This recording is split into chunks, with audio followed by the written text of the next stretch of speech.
In the misty shadows of Blackmoor Vale, where the fog seems to hold secrets centuries old, stands Ashford Manor. The once proud estate had been the jewel of Somerset County in 1874, but now remains only in fragmented records and whispered tales. According to the county registry, 17 physicians visited the manor during that fateful autumn. Only 7 ever practiced medicine again. The others simply vanished from medical records, their licenses neither renewed nor revoked, as if society itself wished to forget them. Recently unsealed correspondence between the Royal College of Physicians and local authorities reveals a disturbing pattern of silence. "The Ashford matter is not for public consideration," wrote Dr. Edmund Harlow, then president of the college. "Some medical anomalies are best left undocumented." The letters remained locked in a lead-lined box for over a century, only discovered during the renovation of an old courthouse in 2019. Are you brave enough to know what happened within those walls? What could make educated men of science abandon their sacred oath and flee into anonymity? What could transform a respected family name into something local children still dare not speak after sunset? It wasn't witchcraft or supernatural forces that haunted Ashford Manor. It was something far more unsettling. The terrible precision of reason without morality, of observation without compassion. The winter of 1874 hung like a shroud over Somerset County. Blackmoor Vale was notorious for its isolation, especially when snow blanketed the narrow roads that wound through ancient woodlands.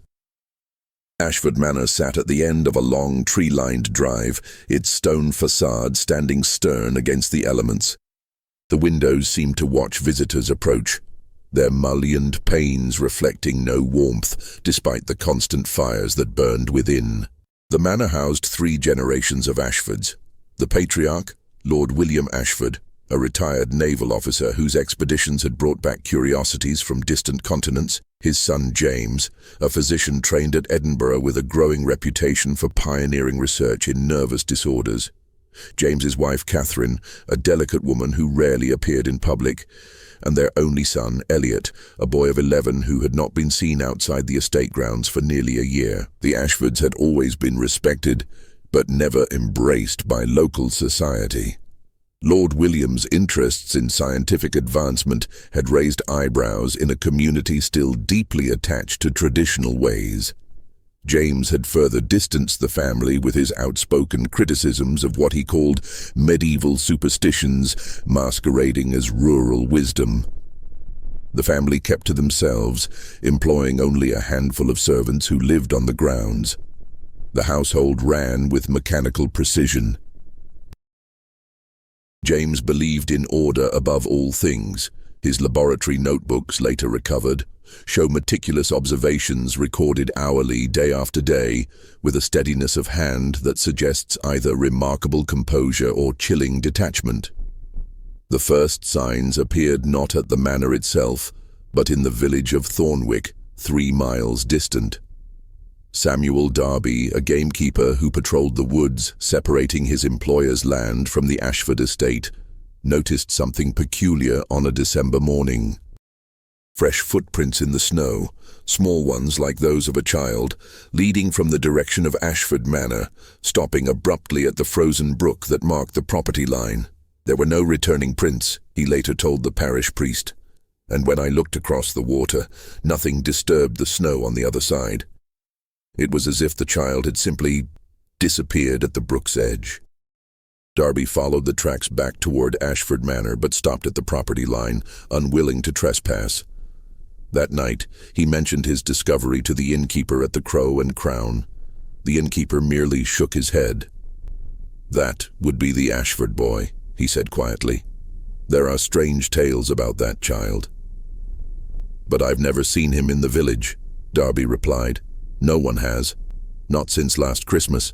The family says he's too delicate for society. Nervous condition, they claim." That night, unable to sleep, Darby stood at his cottage window, looking toward the distant lights of Ashford Manor. He would later swear that just before dawn, he saw a small figure standing at the tree line, perfectly still, watching his cottage. When he blinked, The figure was gone, but the image of that small silhouette against the snow remained imprinted in his mind, a shadow that seemed to linger even when he closed his eyes. Within a month, Catherine Ashford began making appearances in the village again, accompanied by her husband. Locals noted the change in her immediately. The once vivacious woman now moved with mechanical precision, her responses to greetings formulaic and brief. Her eyes, previously warm and engaging, now seemed fixed on some distant point, rarely making contact with those addressing her. "She answered everything I asked," reported Mrs. Pembroke, the vicar's wife, but it was as if she were reciting lines from a play she didn't understand. When I inquired after young Elliot, she smiled, oh, such a strange smile, and said he was progressing wonderfully under James's new regimen. Others noticed marks on Catherine's wrists, circular bruises partially hidden by her gloves. When the dressmaker gently inquired, Catherine merely pulled her sleeves down and changed the subject with practiced efficiency. James explained his wife's altered demeanor as the result of new treatments for female hysteria, promising she would soon be herself again. Meanwhile, he began inviting colleagues from London and Edinburgh to the manor, physicians known for their controversial work in psychiatry and neurology. At the village apothecary, James ordered increasing quantities of chloral hydrate, laudanum, and other sedatives. The apothecary, Thomas Wells, grew concerned about the volumes requested. "Lady Ashford must be in terrible discomfort to require such doses," he ventured once. James's reply chilled him. "My wife is merely a secondary subject in the treatment protocol. The primary case requires more extensive intervention." It was the housekeeper, Mary Collins, who first recognized that something truly sinister was occurring at Ashford Manor. Unlike the other servants, Mary had been with the family since before Elliot's birth. She had rocked him as an infant, taught him his letters, and mended his clothes when he tore them climbing trees, a normal active boy until his 11th birthday. Mary noticed the changes in Elliot shortly after Lord William gifted the boy a collection of unusual artifacts from his travels. Among them was an ancient bronze mirror from the Far East, which Elliot became fascinated with. The boy would spend hours staring into its tarnished surface, sometimes whispering to his reflection.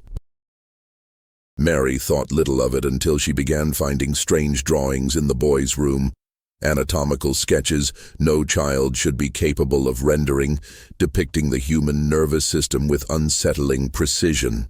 "He knows things he shouldn't know," she confided to her sister during a rare Sunday visit to the village.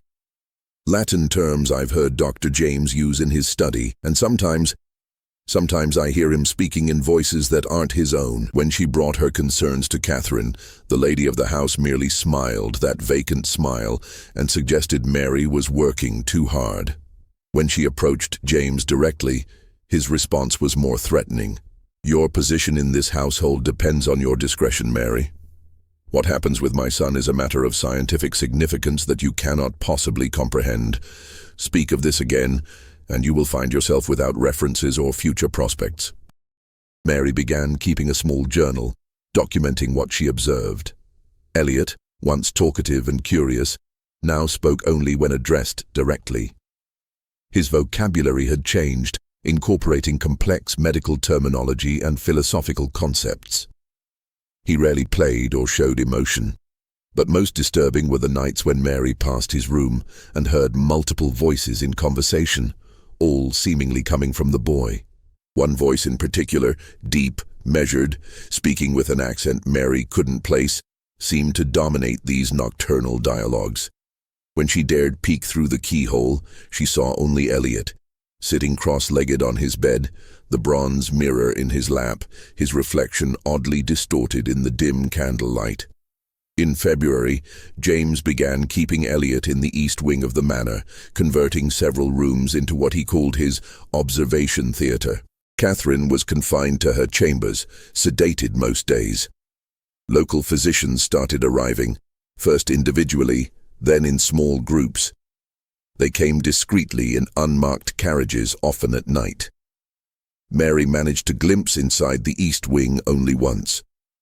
What she saw haunts her still. Elliot strapped to a chair, electrodes attached to his temples, speaking fluently in what sounded like Chinese, while James and 3 colleagues took notes. The boy's eyes were open but unseeing, rolling back occasionally to show only whites. On a table nearby lay the bronze mirror, positioned so Elliot could see into it. The subject continues to access knowledge he could not possibly possess, James was saying. Languages, scientific principles, historical events, all verified as accurate. This goes beyond mere psychological curiosity. Gentlemen, we are witnessing something that challenges everything we understand about the human mind. Mary's hand trembled as she wrote in her journal that night. They no longer call him by name. He is the subject now. His father treats him like a specimen, and something is happening to him. Something that steals away more of the real Elliot each day. By March, Catherine Ashford stopped appearing entirely. James informed the few who inquired that she was receiving specialized treatment at home for a nervous condition. In reality, Mary knew Catherine spent her days locked in her room, drugged into compliance, permitted to see her son only during what James called controlled interactions. During one such visit, Mary stood outside the door, listening. Catherine's voice was slurred but desperate. "Elliot, darling, do you remember the stories I used to tell you about the knights and dragons?" There was a long silence before Elliot responded, his voice unnaturally flat. "Those narratives are childish fabrications designed to obscure reality from developing minds. There are no knights or dragons, Mother. There is only flesh and electricity and the illusion of individuality." Mary heard Catherine's muffled sobs, then James's footsteps approaching the door. She retreated quickly around the corner, her heart pounding. That night, Catherine managed to break free from her drugged haze long enough to write a desperate letter to her brother in London. She sealed it with wax and pressed it into Mary's hand the next morning. "If you have any love for this family, get this to my brother," she whispered. "James has gone too far. What he's doing to Elliot, it's not treatment. It's not science. It's something monstrous." Mary smuggled the letter out during her next trip to the village. 3 days later, George Harrington, Catherine's brother and a barrister of some reputation, arrived at Ashford Manor, demanding to see his sister and nephew. The confrontation between George and James echoed through the manor. George threatened legal action. James dismissed him as hysterical and unscientific. When George insisted on seeing Elliot, James reluctantly agreed, perhaps confident in what he would witness. The boy who entered the drawing room bore little resemblance to the Elliot of a year before. Thin and pale, he moved with unnatural precision. His eyes, once bright with childish mischief, now studied his uncle with cold assessment. "Elliot," George said gently, kneeling to the boy's level. "Do you remember me, Uncle George? I brought you a sailing ship last Christmas." Elliot tilted his head slightly. "I recall the object. A frigate model, poorly constructed, historically inaccurate in 17 distinct ways." His voice had changed, deeper, measured, with subtle inflections that seemed to belong to someone much older. "My God, James, what have you done to him?" George whispered. "Done to him?" James laughed. "I've freed him. His mind has expanded beyond anything you could comprehend. He speaks 12 languages now, can calculate logarithms in seconds, discusses philosophy at a level that would humble professors at Cambridge. He's a child." "He was a child," James corrected. "Now he's something more, a vessel." George left in a fury, promising to return with authorities. He never made it back to London. His carriage was found overturned on the road to the village, his body inside, an apparent accident on the treacherous country roads. Mary, however, noted in her journal that Lord William had been absent from the manor that evening, returning just before dawn, with mud on his boots. After George's funeral, attendance mandatory for the household staff, Mary made a decision. She would escape with whatever evidence she could gather and find someone who would listen. She began collecting pages from James's notebooks when possible, making copies of entries in Elliot's journal, and even managed to take a small photographic plate James had made of Elliot during one of his episodes. Her opportunity came during an April storm that knocked down part of the manor's eastern wall. In the confusion of repairs, with workmen coming and going, Mary slipped away with her documented evidence sewn into the lining of her coat. She made her way to the village constable Michael Thornton, a man known for his straightforward honesty. She spread her evidence before him. James's clinical notes describing the integration of multiple consciousness patterns in a single subject. Elliot's drawing showing impossible anatomical knowledge. The photograph showing the boy in a trance, his face contorted in a way that seemed to suggest another presence emerging. "This is beyond my authority," Thornton admitted after reviewing everything, "but I know someone who might help. An alienist from London who's investigating unusual medical practices. Dr. Harrison Wells. He's been looking into several cases of experimental treatments gone wrong." Dr. Harrison Wells arrived in Thornwick 2 days later, a tall, solemn man with piercing eyes that seemed to miss nothing. He interviewed Mary for hours, making his own notes, occasionally asking her to clarify technical terms James had used in his journals. "This bronze mirror," Wells said finally. "You mentioned it several times. Do you know its origin?" "Lord William brought it back from his last expedition to China," Mary replied. "He said it came from a temple where priests believed they could communicate with ancestral spirits. The locals warned him not to remove it, but She hesitated. "He said scientific men had no business fearing peasant superstitions." Wells nodded thoughtfully. "There are similar artifacts in the British Museum, ceremonial objects used in rituals involving consciousness transfer. Most academics dismiss such things as primitive fantasy, but I've documented several cases where prolonged exposure to these objects corresponded with significant personality alterations." He closed his notebook. "We must return to Ashford Manor immediately." But when they arrived with Constable Thornton and 2 deputies, they found the gates locked and a servant they didn't recognize informing them that the family was not receiving visitors. "James knows we're coming," Mary whispered. "Someone in the village must have warned him." They returned that night, approaching through the woods at the rear of the property. Mary led them to a servant's entrance she knew would be unlocked. The manor was unnaturally quiet. No sounds came from the kitchens or servants' quarters. Even the usual creaks of the old house seemed muted, as if the building itself were holding its breath. Mary guided them toward the east wing. "The observation theater is through there," she whispered, pointing to a set of double doors. "But be careful. James has been unpredictable lately." Wells nodded to Thornton, who drew his pistol before pushing the doors open. The room beyond was a scene of scientific madness. Electrical equipment hummed softly. Glass containers held preserved biological specimens. Notebooks and papers covered every surface. But there was no sign of James or Elliot.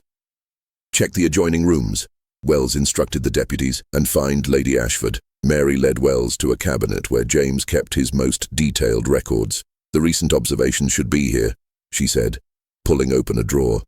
It was empty. So were all the others. Every notebook, every photograph, every piece of documentary evidence had vanished. A deputy returned, his face pale. "Sir, you need to see this." In what had once been Elliot's bedroom, they found Catherine Ashford. She sat in a chair by the window, staring out at the moonlit gardens. She didn't acknowledge their entrance or respond when Wells gently spoke her name. "Opium tincture," Wells said grimly, examining her dilated pupils. "A massive dose. She's conscious but completely detached from reality." Thornton's men searched the entire manor but found no trace of James, Elliot, or Lord William. Even most of the servants had vanished.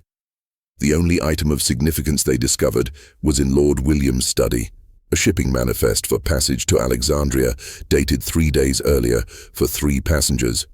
Dr. J. Ashford and Associates. Catherine was taken to a private sanitarium in London, where Wells hoped specialized care might eventually bring her back to herself.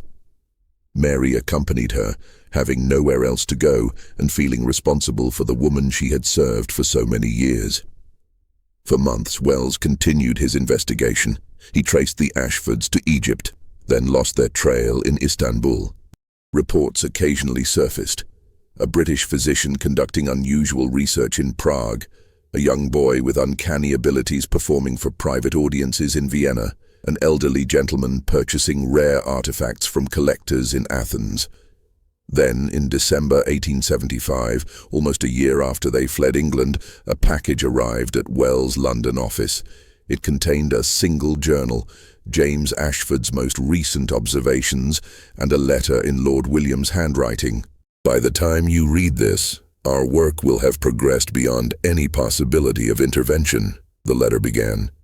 My son has achieved what no other scientist dared even hypothesize, the successful integration of multiple consciousness patterns within a single nervous system. Elliot is no longer merely Elliot. He has become a vessel for knowledge spanning centuries, continents, disciplines. The bronze mirror was merely a catalyst, a tool that opened doorways we never knew existed within the human mind.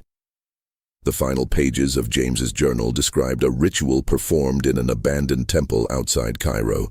The language became increasingly disjointed, mixing scientific terminology with phrases that seemed almost religious in nature. The final entry, dated October 15, 1875, read simply, "Integration complete. Elliot's original consciousness now fully subsumed. The entity speaks through him exclusively now. It has knowledge that could transform humanity's understanding of everything: consciousness, mortality, time. When I look into my son's eyes, I no longer see a child. I see the future of human evolution. The price was high, but progress demands sacrifice." The journal ended there. No further communication ever came from any member of the Ashford family. Wells continued his search for years, following rumors and whispers across 3 continents. In 1880, he believed he had found them in a remote village in the Himalayas, where locals spoke of a young Englishman who could diagnose illnesses before symptoms appeared, and who spoke the ancient dialect of their ancestors perfectly, despite having just arrived in the region. By the time Wells reached the village, the Englishman and his 2 companions had departed, leaving behind only a tarnished bronze mirror, identical to the one from Ashford Manor, and a note addressed to Wells himself. "You pursue us out of a misguided sense of justice, but you cannot judge what you do not understand. The boy you seek to save no longer exists as you conceive of existence. We have transcended your limited notion of individual consciousness. What science calls possession, we recognize as evolution. The future belongs to composite minds, not singular ones. By the time humanity accepts this truth, we will have progressed beyond your comprehension. Cease your pursuit. There is nothing to save, only something new to witness." Wells returned to England, his health broken by the journey. He published his findings as Case Study 27, The Ashford Anomaly, in an obscure medical journal, careful to present the facts without speculation. The article was met with ridicule from his peers and quickly forgotten. Mary Collins cared for Catherine Ashford until the lady's death in 1882, still lost in her opium dreams, occasionally calling out for her son. In her final moments of lucidity, Catherine clutched Mary's hand and whispered, "I still see him sometimes in my dreams, but it's not Elliot anymore. It's something wearing his face, looking out through his eyes, and it's so very, very old, Mary." After Catherine's death, Mary finally shared her complete journal with the Society for Psychical Research, recently formed by scholars interested in phenomena that defied conventional scientific explanation.